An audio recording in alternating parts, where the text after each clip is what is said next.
Here we are. Welcome to the Rover Media Podcast, the Midnight Choir. We hope you're doing well. We need your money, and we're going to talk about why. How you doing, Chris? Go to the rover.ca/support-us to support us. Or like and subscribe. Send me a PayPal. PayPal.me/Isaac Wild. Or paypal.me/Christopher. I don't have. You don't have PayPal.me? No, it's cool, dude. We can.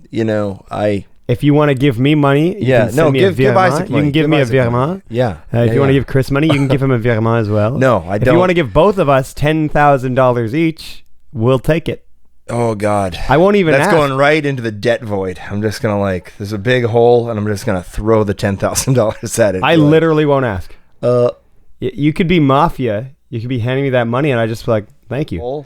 Welcome to the final Midnight Choir. It could be. It could fucking be, Isaac. If things keep getting this bad.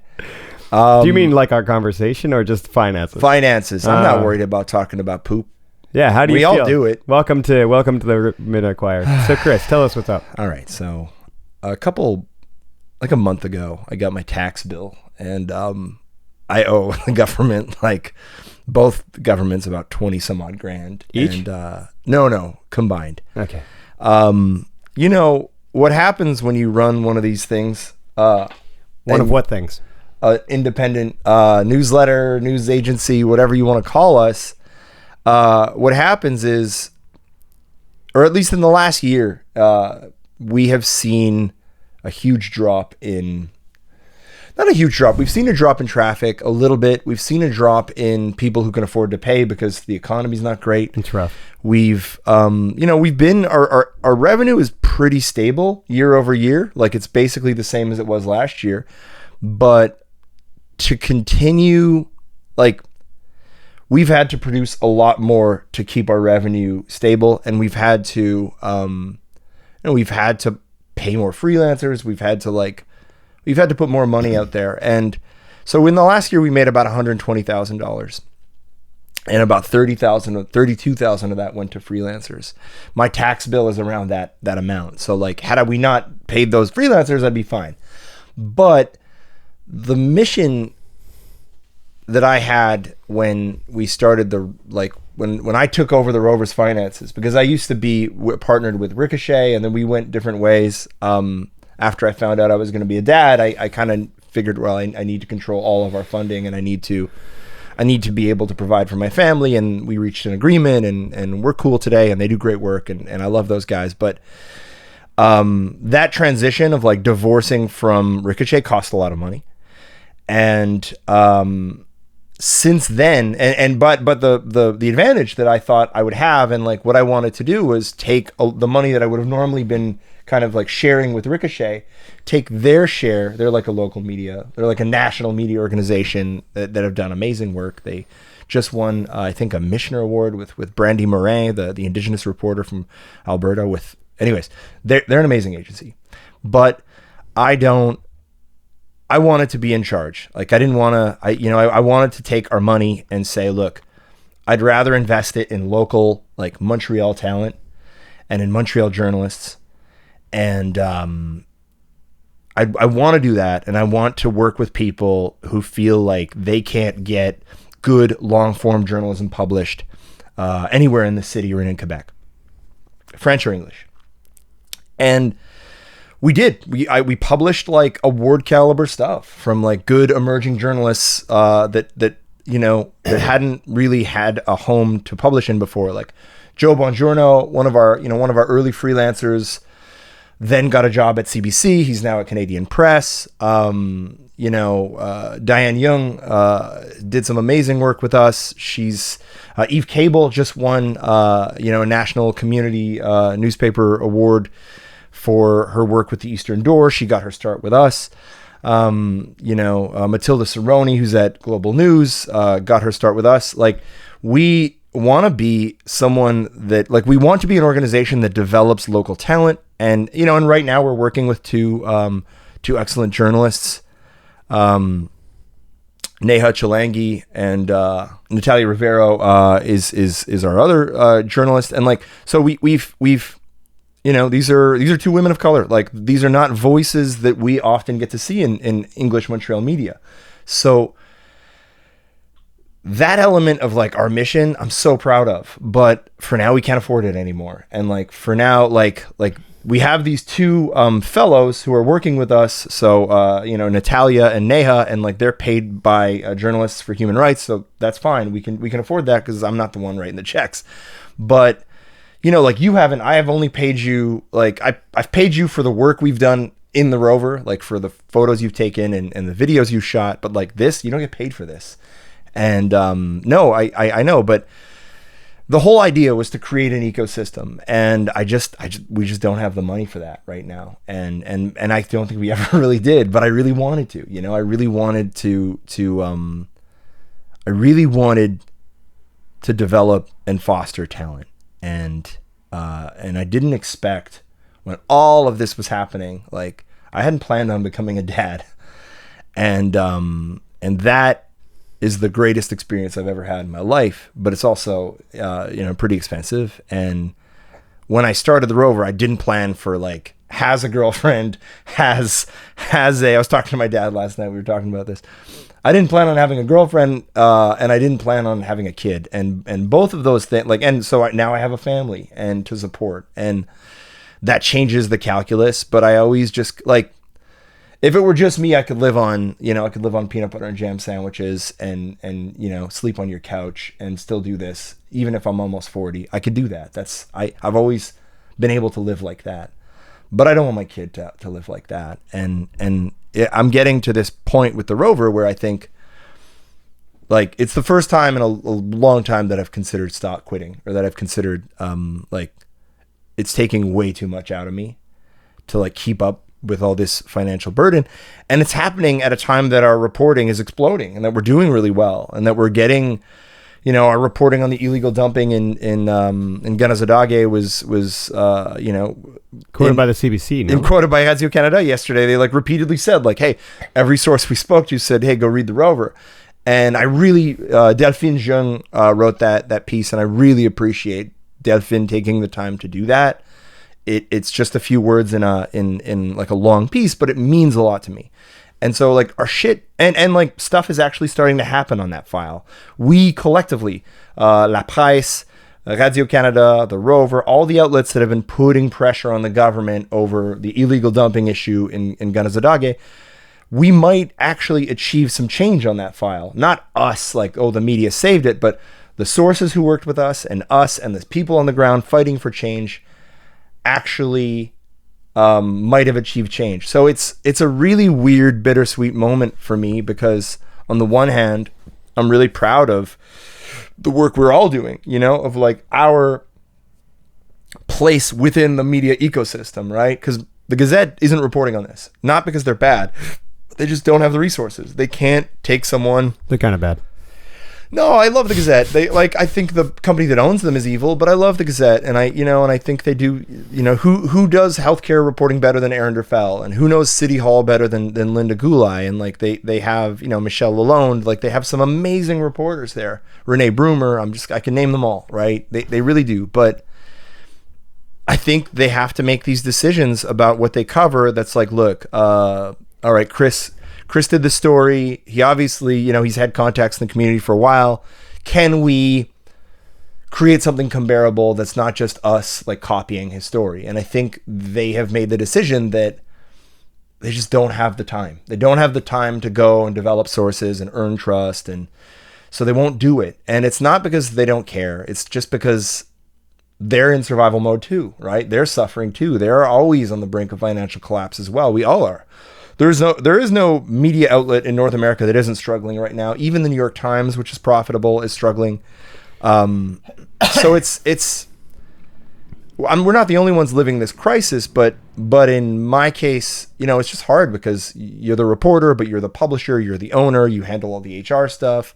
Savannah takes care of a bunch of stuff for us. Savannah Stewart, our managing editor, but I can only afford to pay Savannah 10 hours a week. So she probably packs 20 hours of work into those 10 hours, but it's hard, man. It's real hard. So I'm sorry to I don't know what else I could talk about today because I feel so not defeated. I just feel like I was in a car wreck, and if you give me some time, I'll get back on my feet and keep fighting. But like right now, I'm pretty spacey, a little bit lost. Not sure what the future is. Yeah, I mean, I know we can survive, right?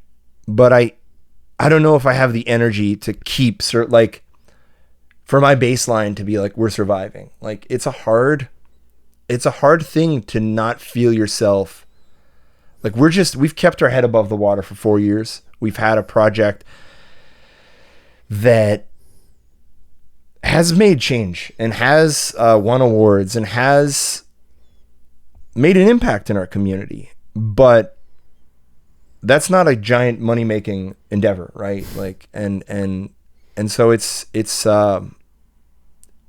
you become, after 4 years of it, you sort of wonder like, how much longer can I tread water? And I mean, yeah. I mean, that's literally the circumstance I was in prior to kind of just starting to work more with you, honestly. Yeah. Where like I had been working 4 years as a musician with my good friend, Blue Jay Walker the first. Yes. And, he's a Jay Walker, man. He's really cool. He's a great, talented artist. He's he's so clever. And anyways, he and I had like a ton of stuff going on. We were doing, and we had like tons of numbers online and stuff like that, like hundreds of thousands of followers, and like on TikTok and all the other platforms together. And we had like tons of listeners on Spotify. You have like a couple million downloads a year, some crazy stuff. We have like over 1 million streams a year. Yeah, that's huge, but in today's market. But like I looked at my numbers over the course of 2 years. It was like 2.2 million streams. Okay. Yeah. And with that 2.2 million streams, do you want to know how much we made? $6,000. Up a little tiny bit. $9,000 $9,000 for 2.2 million streams, and something like 200 plus thousand people who'd listen. Like it's, and so like same deal. Basically, after 4 years of just constantly wondering, like every month you get to rent, and you're like, can I pay rent? And second, wow, my bank account is void. Yeah. Afterwards, like yeah. And I just got tired of it, and so I quit. Right, because I got tired of being on the brink of starvation constantly. It's tough. And so like I was in the same boat, so I feel you completely, man. Yeah. Well, I feel you're also giving me free labor. So yeah, I'd give anyone free labor if there wasn't constant need to pay stuff. Yeah. I'd give literally endless free labor. I honestly if I could survive. I would too. And I don't like, we don't live a fancy or a complicated life. We're extremely lucky. I live in literally a hole. You sort of do. We have a kid. We have we have a nice place. We love each other. You sort of do. You said you sort of do. We are. I mean, they did dig a hole into the ground to create this part of the building. Yeah, so you are technically. And then Mark this was definitely not furnished. And then Mark was like, let's slap some stuff around. Yeah. It's I mean, the exposed pipes are a nice touch, but there are exposed pipes there. There's a lot. But it's also a less than 6 foot ceiling. And I am 5'11", so I don't quite touch it. But my best friend Andrew is 6'3". You mean where the pipes are? Yeah, you bang your head. You bang your head constantly. Like, I can feel it against my head. Yeah, me too. Not quite there. Me too. But if you get 1 more inch, you can feel it. Christ. Yeah. No. Like, so I'm grateful, but of course I am. But I think that I can't think of anything else that I would do with my life. Like, I don't want to go to another newspaper. I don't want to like work in TV. I want to do this. Like, and I think there's a value in it. And I think we actually can change things. And I think that the people I've gotten to meet, the readers, the people who listen to the pod, it's amazing. It's so heartening to find someone else who is desperate to know what's going on in their community and know what's going on in their province, and they want to do something about it, and they want to make a difference. And like, I want to be a part of that. Even if I were working in construction, I would want to be a part of that. And like right now, that's kind of the options. It's like, if I want to keep supporting my family, I mean, this is working. Like it's. I mean, I had to borrow a pretty significant amount of money from my parents recently, and I mean, I'm not happy to say it, but I'll be honest. Like that's what it is right now. We got hit with something we really didn't expect. You know, I'm gonna pay them back, but I can't pay them back right away. And it's you know, I'm glad that their terms will be much more flexible than a bank's. You know, I imagine they would be like, don't pay. Anyways, it's a stupid thing. But I mean, they said they'd break my knees, not yours. Exactly. So you were like, they did say they were going to break your legs, but they just don't like you. So that might be it. That might just be a pretext Wait, to this break isn't your about legs. the money. Yeah, no, but like we're doing what we can. And we have two things coming our way that are good. We have or a few actually. We have a grant of about $45,000 from our partners at IndieGraph. But that's for the fellows, right? No, that is for our operational costs and that kind of, and like expanding, and so that's good. Of course, there's that. We've applied on a couple of grants. It looks like we have a really good shot at both of them.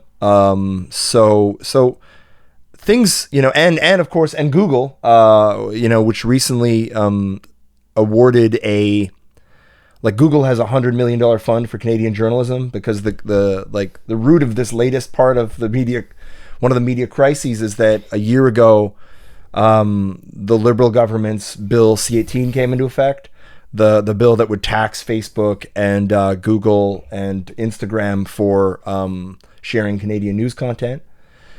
And so these companies just decided to stop platforming the news on their platforms, and that's hurt all of us immensely. And so what was I saying? I'm sorry. The root of this is like that. You got some money coming in from Google. Yeah. So Google finally reached a deal with the Canadian government to not be taxed, but they're going to put money towards journalism. Now the problem is, the agreement was more or less drafted by lobbyists from Postmedia, from Bell, and like how it works, how Google's money being redistributed works is, and I really think it's our money, and I really think it's Canadian taxpayers' money, because like we do a lot to support the infrastructure of Google, and like they're not entitled to all of our wealth, and Google and Facebook take something like 90% of the ad revenue on the internet, so they can afford it. Also Google is useless now. Yeah, and so this giant tech company is so we will get some of that revenue, maybe, if the revenue formula was written by these companies like Bell Media, etc. And the way it works is you'll get a money based on how many full-time employees you have. So of course that would mean the biggest beneficiaries of this government policy are going to be Postmedia, which is owned by an American company, an American hedge fund in New Jersey. It's also like Postmedia, Bell Media, which just laid off 4,800 employees in their media division, and their CEO makes something like $5 million a year. Yeah. And all the other big news agencies, and there's not that many, but like they have designed the package to sort the funding package to be based on this full-time employees thing. I don't have any full-time employees. We have about enough revenue that we can make the case that we actually have 1.5 full-time employees, right? Like if you're paying out $100,000 in payroll every year, then like that's more than one employee. So then we might be eligible for something like 25 grand from Google every year, maybe for 5 years. That would be fucking huge for us. That takes care of our debt. But that's the whole thing, right? Like all of these measures are really just for us to keep our head above the water. And every year, and every really like a huge part of the job is fundraising. Like I'm only a full-time reporter maybe half the time. Like the rest of the time I'm fucking raising money and in meetings, and obviously editing and recruiting and mentoring and all that other stuff. But like, you know, Savannah and I are going to businesses and exchanging like, hey, we'll mention you in our newsletter in exchange for like, we put one of our posters up on their wall. And by the way, they're great posters. I love them. I think they look cool. They're designed by our dude John Lurch, who's the best. Thank you, John. And like all of these efforts are just basically keeping us even. And I'm at a point where, yeah, I think we have to really seriously reimagine how what our output looks like and how we do this and how to limit our spending. And so it's a little bleak. It was a lot more bleak yesterday when you and I spoke. I was like having a panic attack. And the night before, I think I woke up at 3. No, I wasn't even asleep. I had worked until 2 a.m. on this dumping story. And then I just had like a fucking panic attack about money because I was going to my bank account to pay Savannah. And I realized there's like almost nothing left. And so between like borrowing money from my credit card or borrowing money from my personal line of credit, that's what this is floating on, right? And it sounds like I'm complaining, or it sounds like I'm whining, but I'm just saying like that's the reality of independent media. Is like it comes down to how much pain can the publisher absorb, and keep publishing. And like I suck at so many things in life, Isaac, but I am good at getting beat up. Like I will step into the boxing ring or whatever and just get the shit kicked out of me and keep throwing punches. And it's not a great skill because it's a skill that requires you to put yourself in harm's way, but it's all I've ever known how to do in journalism is go somewhere, be a pain sponge, take that lesson and see if I can like reimagine it and explain it to the readers. And I just feel fucking the pain sponge feels a little pain saturated, and I'm not, I'm not complaining. I'm just telling you, like I'm hurting pretty bad right now, and I know it'll be easier and I know it'll get better. But when you're in the middle of it, when you're in the thick of the crisis, it feels like everything is over and everything's gonna, it'll never look up, but it will.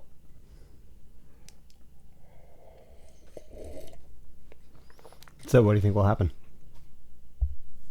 I mean, I think we cut our expenses. We keep basically almost the same output of articles. We just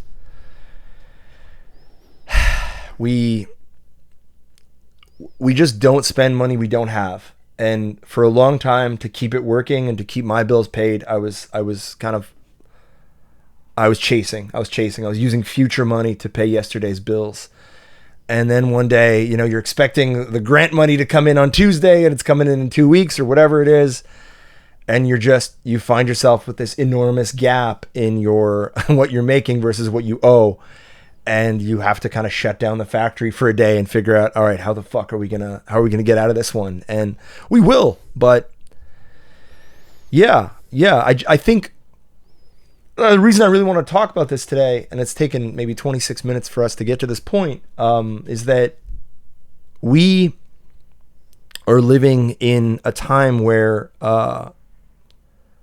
the polarization we see in the media, the polarization we see in our politics, the emergence of fascism in the United States and in Europe, and I would argue that there are elements of Pierre Poilievre's platform that definitely elements have like. I don't think he's a fascist. No. But I mean the constant targeting of media of and the institutions other and media elites, and like has a very.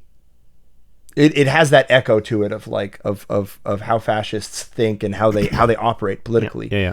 And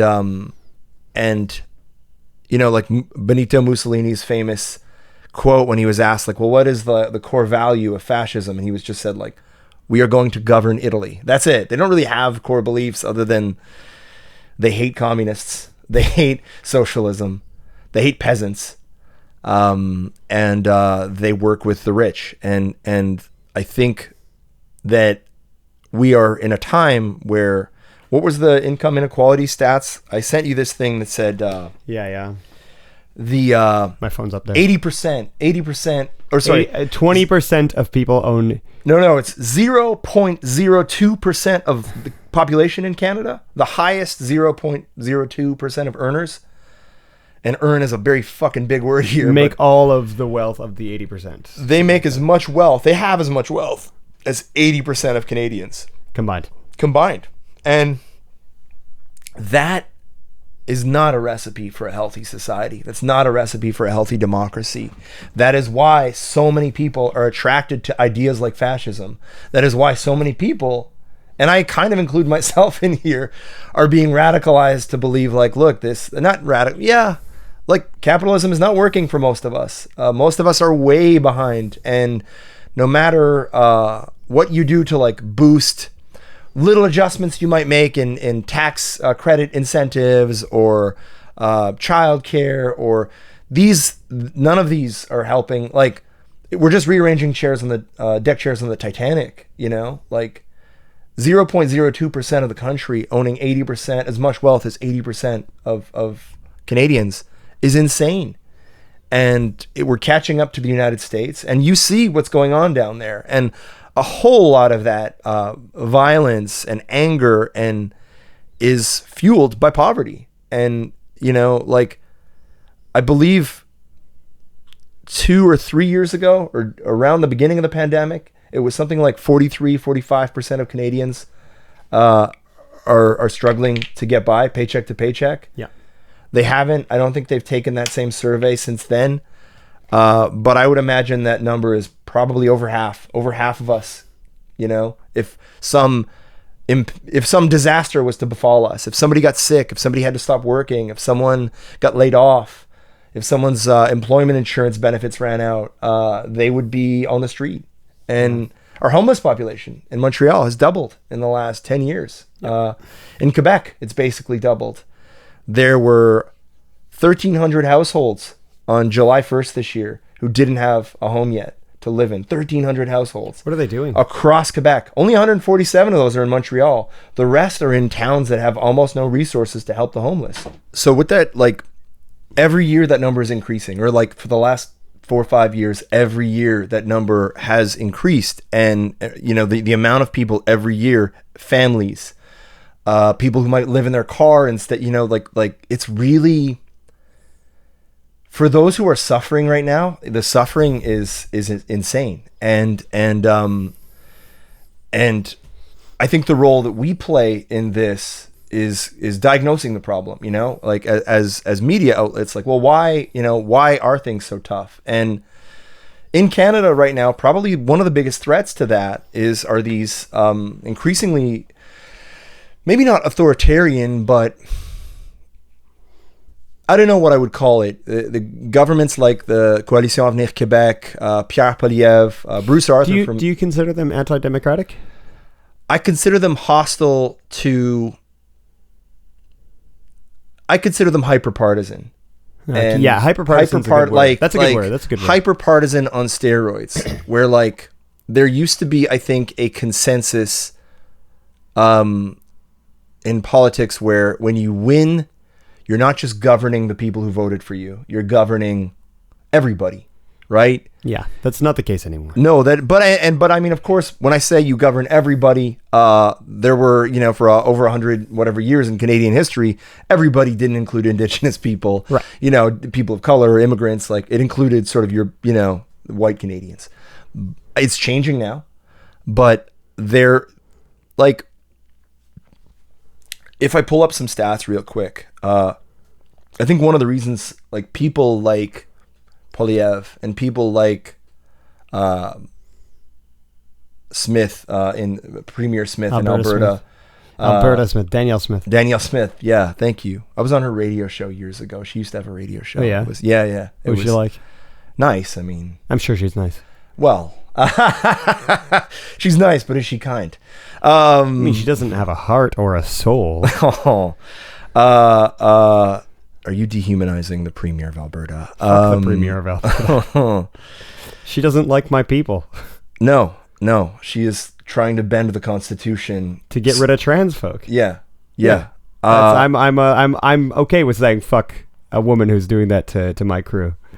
So why I think people like Danielle Smith and people like Poilievre and people, you know, like Legault are succeeding. One of the things is, look, trust in media is lowest among those experiencing, this is according to Stats Canada, financial hardship. Over 2/3, 68%, of these Canadians had low levels of trust in the news information they received from the media, with another 22% having neutral levels of trust and 10% having high levels. So if you're not struggling financially in Canada, and that's the minority, right? If you're not struggling, 81% of those people trust our institutions. If you are struggling financially, it's 61%. And I would imagine these are from 2023. I would imagine by now that those numbers have degraded even more. And so we are in a situation where people are struggling, and they are like we said earlier, they're more accepting of radical ideas. But now, with the chaos in the United States, with a Supreme Court ruling the other day that essentially says if you're the president, you can more or less do whatever you want as long as it's an official act. You won't be persecuted for it after, making the president essentially a king. And even then, kings can be deposed, and kings can... You can kill a king. Like, you can chop a king's head off. The Civil War in England in the 1600s was about the impunity of the king. Like, we've fought these battles already, and yet, like, there's so much... George Washington rejected being a king. Yeah. Yes. The whole premise of the United States is that there are no kings. There are no kings because George Washington could have been a king. He had the choice. Yeah, of course he could have been a king. He was, and he's considered to be basically like the god of America. And you're like, yeah, he could have done it. Yeah, but he chose not to. Same with a guy like FDR. FDR was it who had 3 terms. He could have kept going, and that's why they imposed he died. 2 term limits before going on. Yeah. But they were like, okay, we need to have died, limits. And it was in the middle of World War II, and I think it's a total. And they were like, we're imposing limits so that no one can just continuously go. Yeah. But you stack the Supreme Court with bad faith judges who many of whom have accepted a lot of gifts from weird conservative donors, and many of whom have like Clarence Thomas, looking right at you, buddy. That we're not immune to stuff like that. Like our system is a little more rigid against, our banking is more regulated. And our justice system's much better. Our democracy has more guardrails. Senators are generally just completely neutral. Not completely. They have inclinations, but they're pretty good. Our Senate is appointed for lifetime. So, in a way, it's less politicized, but in a way, this is something that could be turned against us as well. So, like most recently in the Senate, you have some activism in a good way. That is, some senators are quietly discussing no longer passing federal bills that use the notwithstanding clause. So we won't pass bills that circumvent the Charter of Rights and Freedoms. That's great. Right? But that's the kind of thing where you're like, in the States, they're so partisan, the Senate's so partisan that they wouldn't do that. Whereas in Canada, you have a Senate who's like, but what about the good of the people? Yeah. So that's pretty good. Yeah. It's pretty impressive. But the damage, because of the way Confederation is built, that doesn't really matter because so many of these harmful pieces of legislation are not coming out of Ottawa, they're coming out of the provinces. Mm-hmm. Saskatchewan, New Brunswick, Quebec, Alberta, whether it's Bill 21 that attacks someone's right to express their religious identity in certain jobs, or whether it's these anti-trans legislation that was developed in Saskatchewan and Alberta. We are getting farther and farther away from a society of rights, and it's becoming a sort of zero-sum game where if you win power, you can yield it in an increasingly tyrannical way, and that scares the absolute shit out of me, and it should scare the shit out of you because or at least it should motivate you to want to get more involved. The problem is that we have this right now, like we have this ostensibly liberal government and this ostensibly like progressive prime minister who is not like, he's overseeing a huge economic crisis that's putting us all in a really tough position. And so instead of just looking at the economic policies, instead of just looking at, okay, well, how is wealth distributed and what are the incentives for bosses to treat their employees better, and how is our system unfair? We throw all kinds of blame at issues that have nothing to do with the economy, like trans rights, like.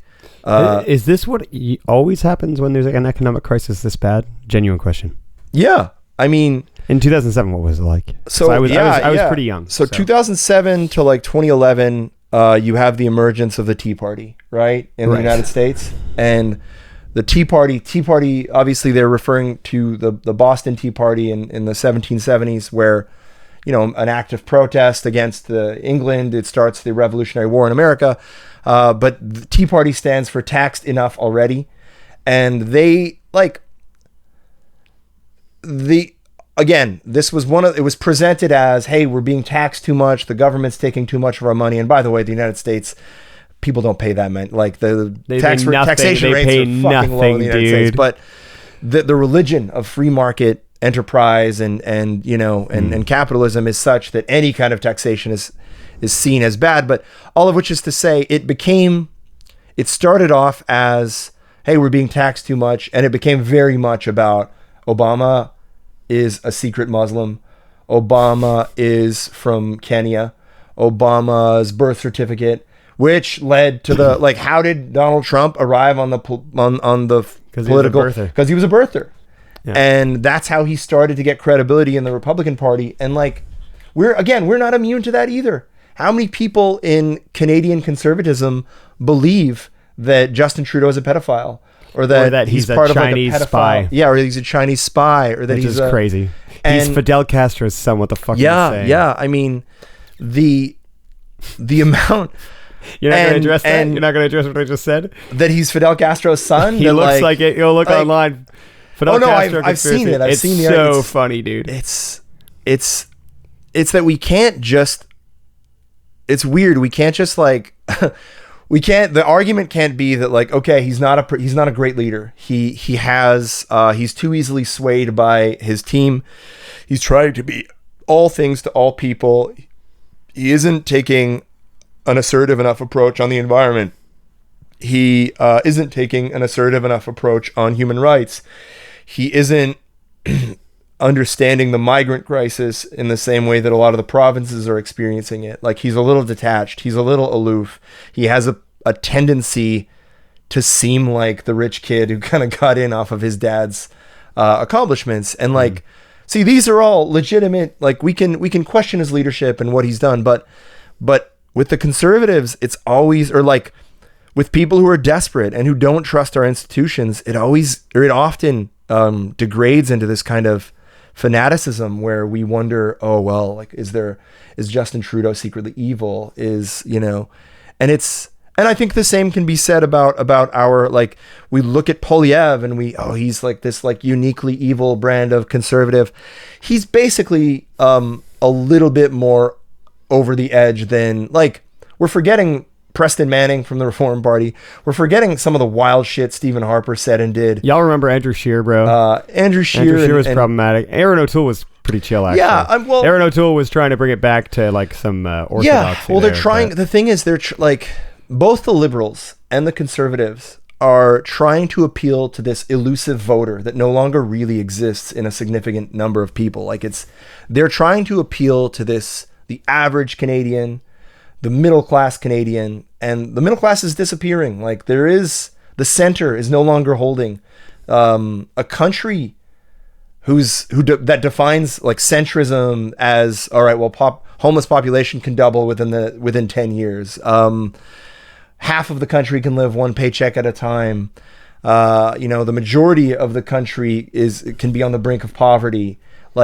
This does not strike me as centrism. This strikes me as a form of almost extremism, where the wealthy keep getting wealthier and everybody else is kind of told to fight amongst ourselves for the crumbs. And I don't believe we should be fighting amongst ourselves. I really believe this is some form of class warfare. It is class warfare. It's divide all those who are poor into camps of conservative left, and then tell them it's because of the left. It's because of the conservatives. It's actually because of the wealthy who lobby and have so much power, and we have a twisted system where it's these people have legal ways to bribe politicians. Well, I mean, look at that situation happening at McGill right now, right? McGill University, there are people who are far more upset about the existence of is it legal or is it illegal encampment on McGill's front lawn than they are of the fact that there's a genocide going on in Gaza, and that we have supported it in the past, and that we continue to give political cover for Israel's war crimes. And people are more concerned about property rights, or like the political consensus, whether it's liberals or conservatives, is like, these people shouldn't be protesting. What is this? This is wrong. When the reality is, like, no, the vast majority of the country supports at least the goal of these protests, which is end the fucking war, stop selling weapons, or like impose sanctions, or do whatever you need to do to stop the killing. And where I originally wanted to take this was like, if people have gotten so desperate for a different form of government that they're putting their academic futures, their physical safety, their criminal records, they're running the risk of getting a criminal record and being trapped in Canada for the rest of your life. You can't travel. You have to check in with a parole officer. Shit. Like, if people have gotten to that point where they want, they'll risk it, then things are bad. And I'd go back even further and say, if people are traveling across the country during the trucker convoy to express rage at the federal government, I don't agree with their goals. I didn't agree with like ending the mandates, and I didn't agree with how they did it, and like the crazy amount of neo-Nazis that were in that protest. But I do agree with their anger. Like, I recognize the legitimacy of their anger. I get it. We're all fucking struggling. And in that environment, I don't think we can afford to lose small independent media, because the margins will never be understood by the majority, by people in power. Because what you see in a lot of these newspapers, this fucking haranguing the mayor about parking spots, or a terrace being closed during Grand Prix weekend, or all of these stupid tiny little controversies that affect the rich property owners and the people who benefit from their crumbs. We're so focused on that. Or like our politicians and the biggest columnists in the media and the most prominent commentators online are focused on these totally fucking irrelevant issues. And I mean irrelevant in the sense that they're not life and death. This is like we're arguing over the icing on the cake. That is what a lot of the mainstream media is doing right now. And like, it's gotten so bad to whereas like I reached out, I'm not going to say the outlet, but I reached out to an outlet recently and said, look, do you want to cover the illegal dumping thing in Gunazadaga in Mohawk territory? I will give you contacts. They're yours. You don't even have to mention the Rover. You said no. I saw that there was a read receipt. Like you got left on red. I got left on red. And like that tells you where the priority of these major institutions is. And it's not ours. Our priority is ordinary people and people on the margins and people who are suffering. And a lot of news media wants that to be their priority, and they say that that's their priority, and I believe that they believe that that's their priority, but through their actions and through what they cover, and through all of these hysterical articles about the carbon tax, or homeless encampments are ugly, or why is there a safe injection site in my neighborhood? Like, this shit is strikes me as again, like, why are we rearranging the deck chairs on the Titanic? The biggest problem here is that we are careening towards a cliff where more and more people will find themselves in extreme poverty and susceptible to being radicalized. And I just want to be a part of not that, So that's where we're at. Anything else to say?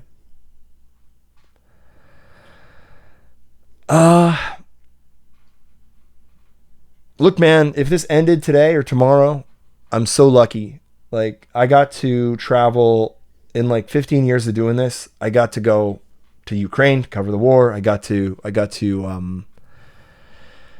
I got to visit maybe 20, 25 indigenous communities in Quebec and the rest of Canada. More like 25 or 30 actually. And I got to meet some of the fucking nicest, coolest people ever. And Justin Trudeau. I mean, that's not like that's not a something to brag about or whatever, but to live in a system where an ordinary college dropout can sit down with the prime minister, and even though I don't get like straight answers, and to live in a system where that's still possible, that's my dream, right? Is to keep that alive and to keep that conversation going. And again, if this stopped tomorrow, I'd be so fucking lucky. Like I met you because we're neighbors, but our relationship, I think, got so much deeper and so much more meaningful because we work together on this stuff. And I think this like burnout, I'm going to like lose my mind, I'm like crying all the time. This stuff would have happened weeks ago if we didn't start this podcast together, because talking to you and working with you on videos and or you're taking photos for an article I'm working on is so rewarding, because you're just really fun to work with, but also like you're excited about it and you care about it. And when I was at the Gazette, like there were days where we didn't want to work, and there were days where we felt the weight of the machine, and we just felt like we were punching a clock and collecting a paycheck. And I've never felt like that with anybody who worked with the Rover ever. I've always felt like we were on a mission and we were happy to be doing that mission. And things are uncertain right now. I know we can survive. We have a lot of little things lined up that are good, but maybe this is me saying to the audience, like, I'm probably going to take a break soon. I'm probably going to stop. We still have our fellows, Natalia and Neha, and we have Savannah, and they'll work. And we have some freelance pieces that we had commissioned before the big crisis that are going to be coming out. We have a lot of content, and I assume this dumping story in Mohawk territory is going to continue evolving, but I need to take a step back in the next couple of maybe days or at least for a week. And then when we get this grant money and I can like give Savannah some of it and say like, all right, well, you fucking run the thing for a couple of weeks or a month.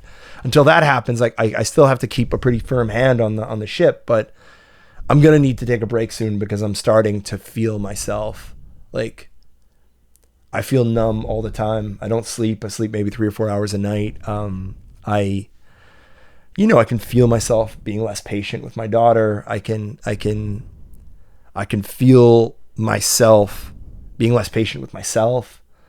I was skipping therapy for a while because I was like, I can't afford it. I can't, it's stupid, but you can't do that. And I feel a great degree of like embarrassment and personal responsibility towards this like crisis we're in. And I feel like humiliated that I have to like basically say like, hey dude, to my parents, like, can I borrow some money?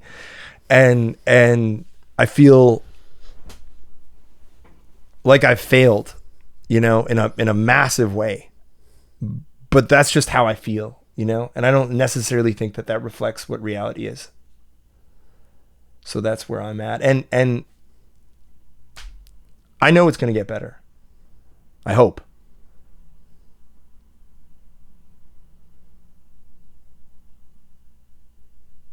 Thanks for listening.